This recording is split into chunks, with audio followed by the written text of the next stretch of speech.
This is April Federica with Brownies for Breakfast, and today I have Miss Laurie Lewis, and she is a certified health coach, and she combines her knowledge of nutrition with deep research and practice of time-restricted eating. Laurie guides her clients with a dream come true: eat the foods that you love and enjoy the rest of your life feeling vibrantly well. In addition to being an intermittent fasting coach, Laurie Lewis is an author. So, hi, Laurie. Hi, April. Thank you for having me as your guest. I love being here with you. Thank you. Of course. Yeah. I'm just curious, what brought you to intermittent fasting coaching?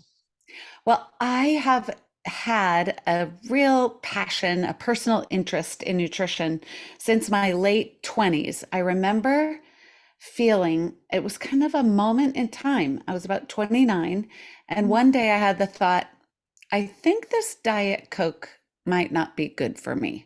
It just was kind of like a peaceful, quiet, huh?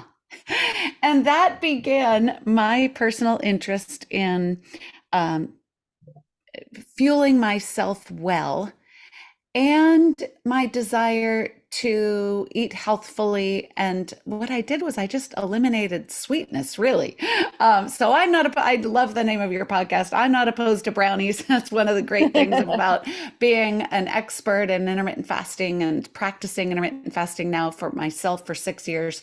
But it's your eating window. And, we want to be choosing foods that have us feel really well, and sometimes brownies for breakfast are an excellent idea. And for me, I just started fueling my body better and better.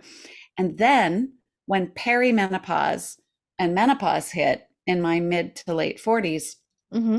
suddenly, really for the first time in my life, I felt awful. And they don't send us to biology class for older women. And so mostly most women start feeling very unlike themselves in their mid to late 40s, it's mysterious, like what is happening?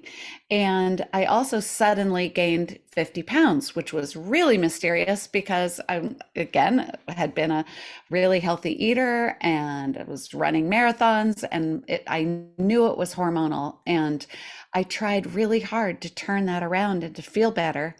I tried for about 4.5 years. And the thing that made a difference was one night I discovered intermittent fasting, and I or heard about it for myself for the first time.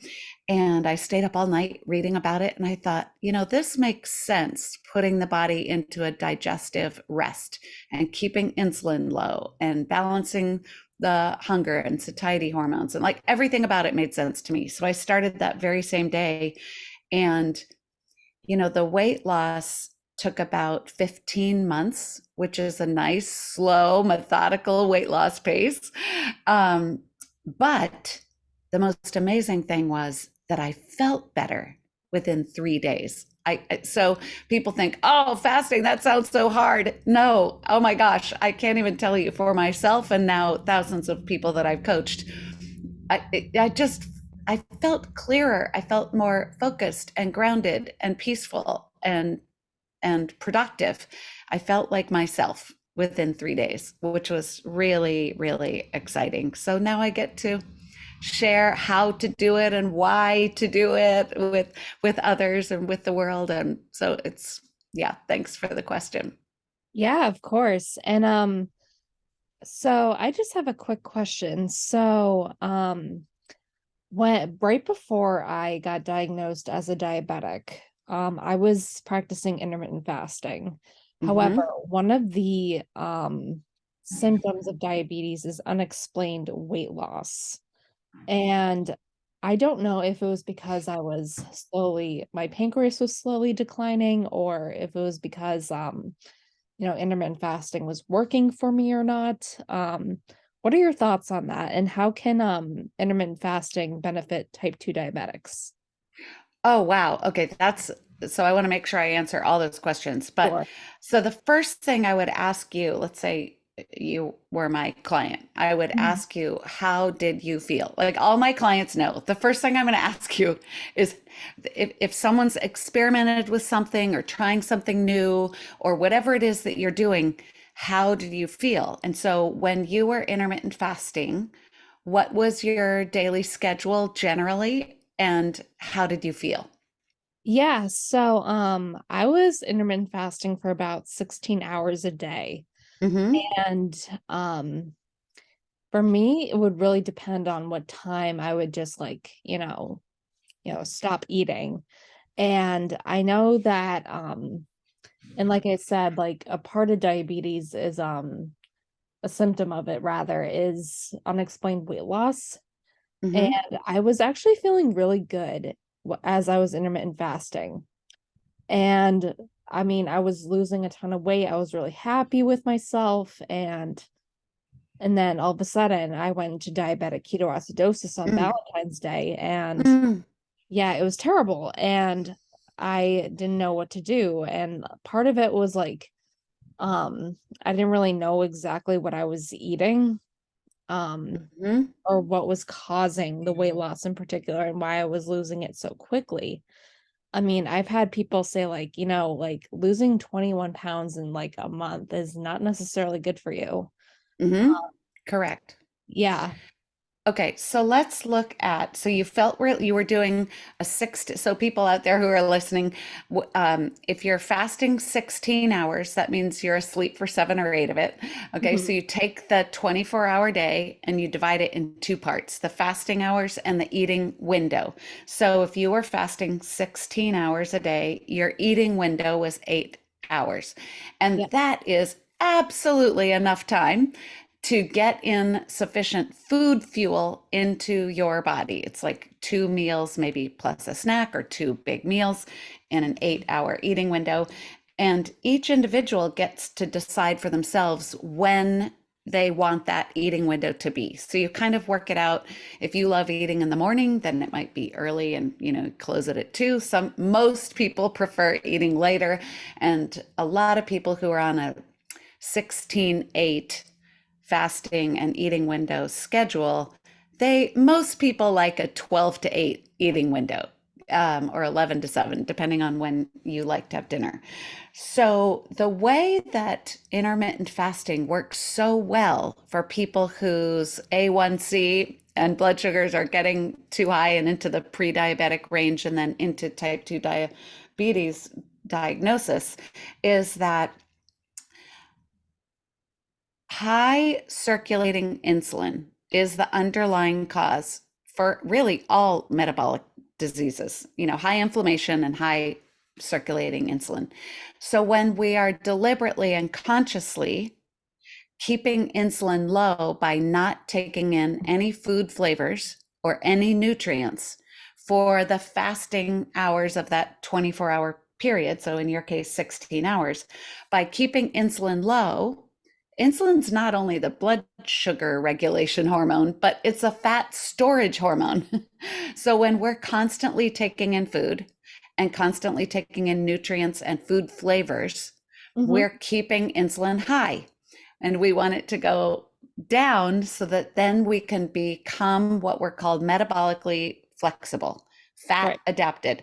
Most of us are carrying around a considerable amount of fat on our bodies. Even I've been at my ideal weight for years. I'm 60 years old. I have, 25% of my body is body fat.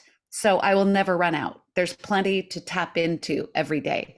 And so once you've been fasting consistently, what we call the adjustment period, it's usually like around 4 weeks, the body shifts into being metabolically flexible, Hmm. fat adapted. You're using your own body fat for fuel. So then that combination of tapping into your body fat for energy while you're fasting and then eating the right foods for your body in your eating window, that keeps your metabolism up. That keeps your body feeling very stable in terms of having consistent energy. And in every case, with every client I've ever worked with who is either pre diabetic or has type 2, their A1C has come down very quickly.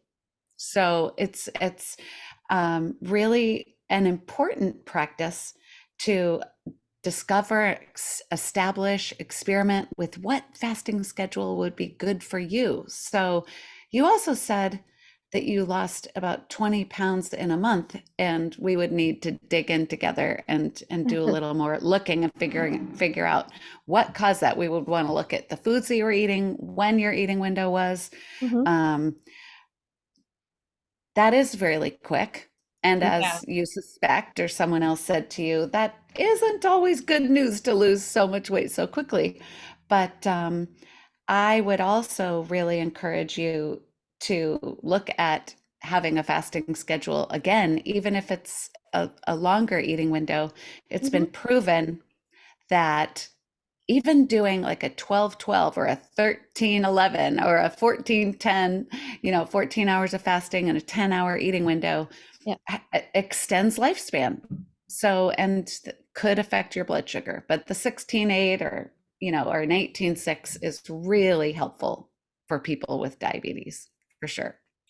And you said that was 18.6? You could choose based on how you feel. So here's Mhm. what we do together. We look at your goals, Yeah.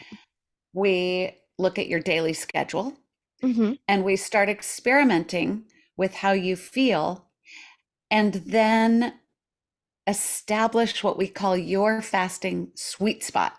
And then once you're in that daily groove, which could be a 2-hour eating window, a 4-hour eating window, or a 10-hour eating window, everybody's different. Um, we discover how you're feeling, and then we start to tweak that based on what your goals are. And again, how you're feeling. So some people discover that they just feel so great on a shorter eating window. Maybe well, let me use Dr. Jason Fung as an example. He wrote the obesity code and the diabetes code and also the cancer code. And at his clinic in Toronto, they typically put their patients on a 36-12 starting on day one. So that would be a full fasting day and then an eating day, and a fasting day and an eating day. And many people feel like that might be really extreme, but that's why many people have a coach like me, because it's really important for many people to turn those numbers around right away. And longer fasting can really, really help move the needle on those numbers.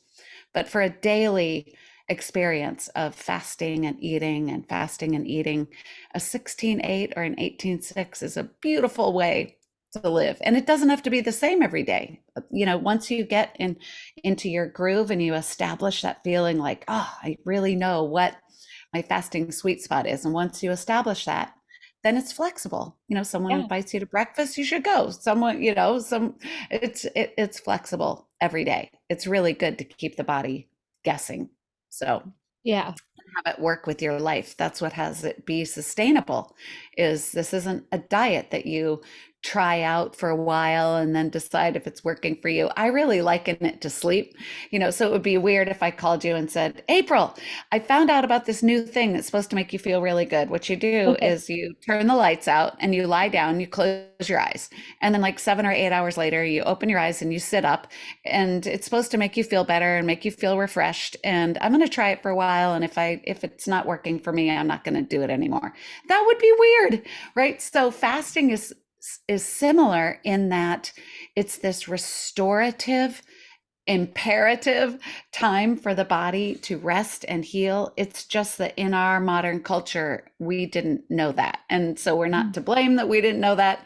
It's just as important as sleep to consciously, deliberately decide that there's going to be a certain part of every 24-hour period that you're not eating, and you're actually going to feel better.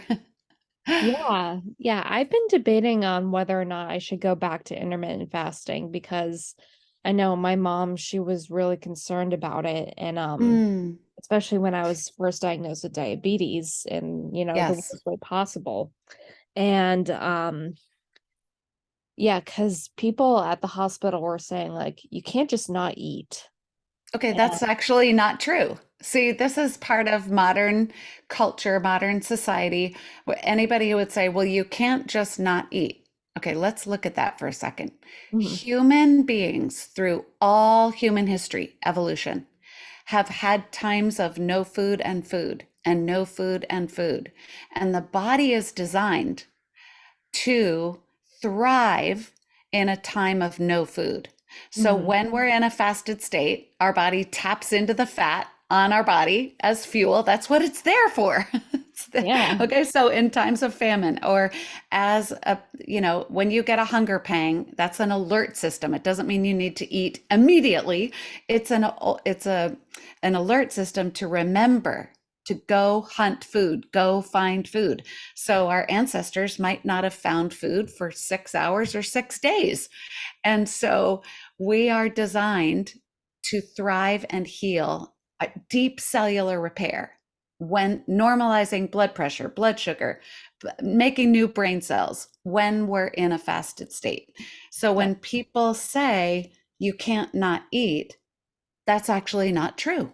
If you can sleep, you can fast. When you're asleep, you are fasting. We're just extending it a little bit before you go to bed and extending a little bit after you wake up.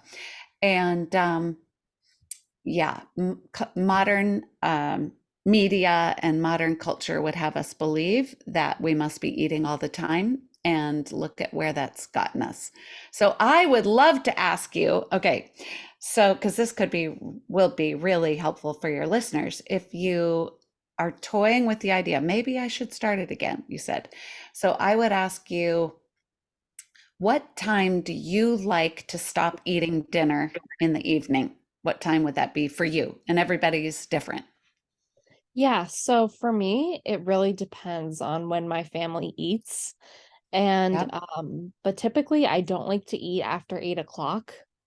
Great. So let's use 8 as a starting point. And can Yeah, you ever eat past 8 ever again? Of course you may. This is just an experiment, right? So yeah. today you're going to close your eating window at 8. So then what you need to do is you need to figure out, okay, when am I eating? You maybe need to set an alarm in your phone like Mhm. 7:30, last call, 7:45, the eating window is going to close. What else would you like to eat before the eating window closes? And then when the eating window closes, it's 100% up to you, right? And we're creating a new habit here. And Mhm. some people might be 6, some people are 10, some people work night shifts. It's so each person can decide for themselves when they're closing their eating window today. It doesn't need to be for life, it's just today. Yeah. And then after that, you drink plain water. Mhm. No flavors, no lemon, no cucumber, no mint. No, okay, so plain water. And Mhm. people will ask if you can have tea. The tea needs to be bitter, Yeah. black or green tea, which isn't always great for the evening because it usually has caffeine in it. So Yeah. plain water after you close your eating window. Then you're going to go to sleep, wake up tomorrow, and on your first day, you're just going to add 12 hours. So if you closed your eating window at 8 p.m., you can open your eating window at 8 a.m. Now, some people, that's a real stretch. Other Right. people are like, that's not hard. Okay. So, wherever you fall in there. So, when do you normally, April, like to have breakfast? When do you either drink coffee with stuff in it or when do you have breakfast in the morning? Usually I like to do that a little after 9. Great. So, when you wake up in the morning, you're still fasting, you want to drink plain water. And if you like coffee, drink plain black coffee. If Yep. you like tea, drink plain black, bitter, green, or black tea. And then you wait, you kick that can down the road as long as you can. Okay, so you have your coffee and your water. And if for you right now you like to eat at 9, that's 13 hours. Mhm. Let's see tomorrow if you can make it 9:30 or 10. Okay, so then you gradually are pushing it later. And what's happening is in the first few weeks, your body is shifting from being a sugar burner Mhm. to being a fat burner. And that is how the body is actually designed to do that. So when someone says you can't not eat, you kind of want to pat your belly or pat your thighs and go, I've got plenty of fuel here. I'm not going to be lacking in fuel. I have plenty of fuel on board. I'm going to be eating later. And then you want to do a couple things. You want to kind of calm your nervous system and remind your body of when you're going to be eating later Hmm. and what delicious food you're going to be eating later. Okay, so then now that we've gotten through the fasting hours, you're going to gradually increase. And I have people aim to get from 12 hours to 16 hours, usually within a week. And so gradual, and some people like to just do it on the first day, and other people like to have it be more gradual. And then the next natural question is, what do I eat when I open my eating window? And as someone with type 2 diabetes, you really want to focus more on fat and protein Yeah. and the vegetables that feel really good to you, broccoli or arugula or avocado, Hmm. and eat a meal. Okay. So mostly for breakfast, people just grab and go. And they're eating super high carby, ultra processed food that is going to make them crave more super carby, ultra processed food later, right? Exactly. So when you're dealing with a diagnosis like type 2 diabetes, first things first is you want to establish a fasting practice so that you're keeping insulin low and becoming a fat burner. And then you want to start changing your food to really work well with your body's needs, which again is to lower your blood sugar. Yeah. And I'd open the eating window with fat and protein and some veggies and eat to satiety, eat until your body's satisfied, and then try and wait another 3, 4, 5 hours and have your next meal. And then close that eating window and repeat. And then to really tune in to how you feel. And for sure, very quickly, people start feeling better. So, and you can test your blood sugar along the way to see how Yeah. you're feeling and to have that data support you. Um, what concerns would you say you have in starting, like to have an 8 hour eating window or a 16-hour fast each day? Is there a fear, a concern there for you? Yeah, like a fear of mine would be like, what if I go into another diabetic ketoacidosis? God forbid. Okay. Well, what did they say caused that? Um, well, I know it was because it was probably in my system for like 3 months and I didn't even know Yes, about it. that's And it right. went untreated for such a long time. And my Hmm. A1C at the time was at 13%. What's it now? It's at 5.7 last time. Oh, good for you. Okay, oh my gosh, it's just outstanding. Okay, so this is where taking really good care of yourself in all the ways is important, right? So I'm a certified health coach and I'm an expert in intermittent fasting, but I don't only focus on intermittent fasting, right? So I use it as a foundation Yeah. and you're doing gradual, gentle, your body's shifting into fat burning, and then you're eating and you're going Hmm. to discover what foods feel really good to you to open your eating window. And then you're going to pause, you're going to let insulin come back down again. And it's really great practice to pause in between two meals for many reasons. Yeah. One, because it brings insulin back down again, but two, we as a culture have become emotional eaters. There is not one human being who I meet these days who does not say to me, "Oh, I'm an emotional eater." Okay, our ancestors did not have that luxury. There was no food to Right. calm your nerves with. So it just wasn't a practice. So here we are in a day and age where food is designed to be highly addictive, Hmm. and we have a habit of making ourselves feel better through stress or loneliness or anxiety, all the emotional reasons that we would turn to food. When you have a daily fasting practice and you open your eating window and you eat a meal, and then you practice waiting until the next meal to eat again. What we're working on there with that new habit is not turning to food to Yeah. solve our emotional problems. And so it has just so many benefits physiologically and mentally, emotionally, spiritually. And so to answer your concern about, oh my gosh, could I have this other, episode, Hmm. an episode like that again, you're going to be going very gently. You Yes. have brought your A1C already, you've brought it down, which is really extraordinary. And then you'll want to watch your other health markers like blood Mhm. pressure and any other, so many people have thyroid issues now and whatever issues people are dealing with. You want to watch those numbers. Um, Cholesterol, triglycerides, your liver enzymes, AST, ALT.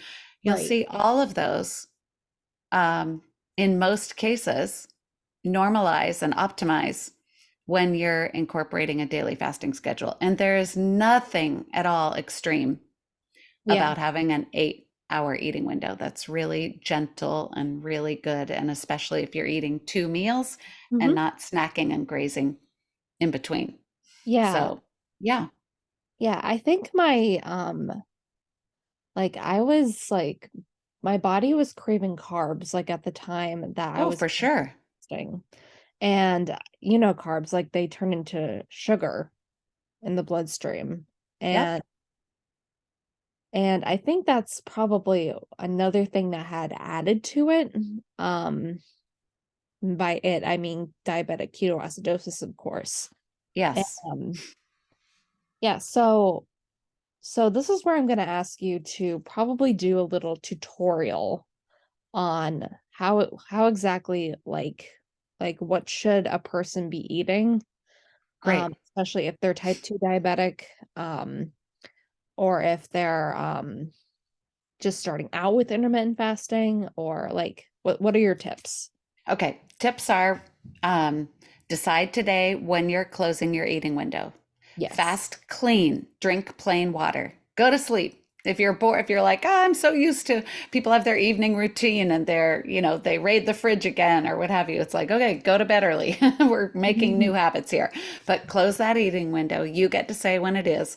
Drink plain water, wake up tomorrow, add 12 hours if that seems too easy. Like for you, 13 is what you normally do. Okay, great. So make it a little longer. Gradually increase the fasting to 16 hours, and fasting clean is Mhm. so important.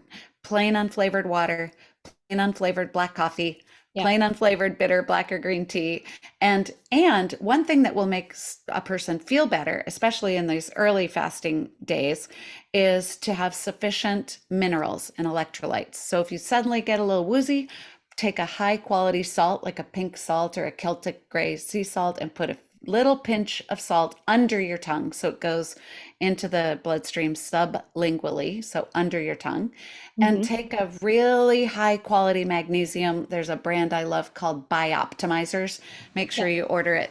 I don't know if you know, but there's so much fraud on Amazon with supplements. So don't ever order supplements through Amazon because there's Yeah. like people making fake stuff, like they copy the labels of the big brands and send you Lord knows what's in there. So Hmm. Bioptimizers is my favorite magnesium, which you can take when you're fasting. Yeah. And what what I really want people to think about is all of the healing that's happening in your body when you're fasting. Like that is very motivating. Okay. So when you think, I've got a couple more hours to go, I don't know if I'll make it, right? The hunger waves come and go. Yeah. Hunger doesn't build and build and build. Okay. So you just want to calm yourself, breathe, stay busy, and remind yourself that you're eating later. Remind yourself of the yummy food you're eating later, and remind yourself of all of the healing that's happening. Insulin is lower, immunity is boosted, inflammation is lower, and there's this incredible physiological process called autophagy. In Canada and other English speaking countries, they call it autophagy, but in the US, we call it autophagy. And it's a deep cellular clean out. It's kind of like when you take your old dirty car to get detailed and you can't believe when they give it back to you, it's all like shiny new. It just took them like two and a half or 3 hours to clean your car, and it's just unbelievably shiny. That's what autophagy does to every one of our cells. So it goes in and pulls out the old junky proteins and shines it all back up good as new and kind Mhm. of reassembles the cell. And that's why people who are intermittent fasters, consistently intermittent fasting, people's skin looks smooth, scars get smoothed out. And Mhm. so you can see the effects of autophagy on your skin. Imagine the effects of autophagy internally, getting the fat off your organs. And so it's very motivating to imagine the healing that's happening in the body, and it makes it worth it to wait till later to eat. And so then another aspect of your question is what to eat. Well, in this day and age where the diet industry is, $60 billion plus, there's a lot of confusion around what to eat. So, first and foremost, I would say experiment with opening your eating window with fat and protein. So, it could Yeah. be some tuna and avocado and maybe some arugula or some hummus. And so, right? So, fat and protein. And then gradually increase your real whole foods, like bananas, apples, salmon, sweet potatoes. Okay. So the Yeah. more real whole foods you're eating and the less food that you're eating out of packages. Now, people think, oh, eating healthy, it's so much effort. That's so, hard. I don't know what to eat. It can take a little effort in the beginning to buy actual produce and to buy actual meat and eggs and you know high quality full fat yogurt, but you want to start cutting out the synthetic things that are foods that are sold, most of the food in the grocery store. I always say to people, they don't sell a lot of food in the grocery store. People are like, what do you mean? It's all food. And it's like, no, it's mostly ultra processed food, which is really hard for a body with type 2 diabetes to process. So, Yeah. step one, fast clean. Step two, start to focus on fat and protein and vegetables and experiment with reducing, crackers and popcorn and all the things that we so naturally gravitate towards because they are engineered to keep us addicted. And that emotional eating and that real uh, um, addiction's a strong word, but we Yeah. as a society are definitely addicted to the ultra processed food because it's designed to keep us addicted. So Exactly. we can break that because the lack of food quality and the frequency of eating have gotten us in this health crisis that we're in. Yeah. Yeah. Yeah, I So totally agree. Yeah, so well, thank you, Lori, for being on today. And how can my listeners find you? I am so glad to be on today. Thank you. And my business is called Fast Forward Wellness. So it's fastforwardwellness.com. And people can go there and you can sign up for a free guide. It's a point by point guide of how to Mhm. start because I went through it a couple times here, but it's like, wait, what did she say? So there's a guide you can get, and you can read all about intermittent fasting and me. And I just love it when people reach out to me. Like, I want to hear back from you and let me know what you did and how you feel. Step number one is how do you feel? And Yeah. does this work with your life? And whether you have a short eating window or a long eating window, we'll work it out together and figure out what has you feel your best and what moves the needle in your health markers. So I love every minute of my job and I love hearing from people how you're doing. And I especially love when people are like, how can you help me? And I work with people for a year typically because there's so much to work through in terms of that emotional eating and having people feel really good about themselves and trust their body and get healthier and healthier. Yeah, well, this has certainly helped me, and I'm sure this is going to help a lot of my listeners, whether they are type 2 diabetic or not. And so, Yeah, great. Thank you so much. I just love helping people in this way. of course. Well, thank you. And to my listeners, we will see you back next week. Bye.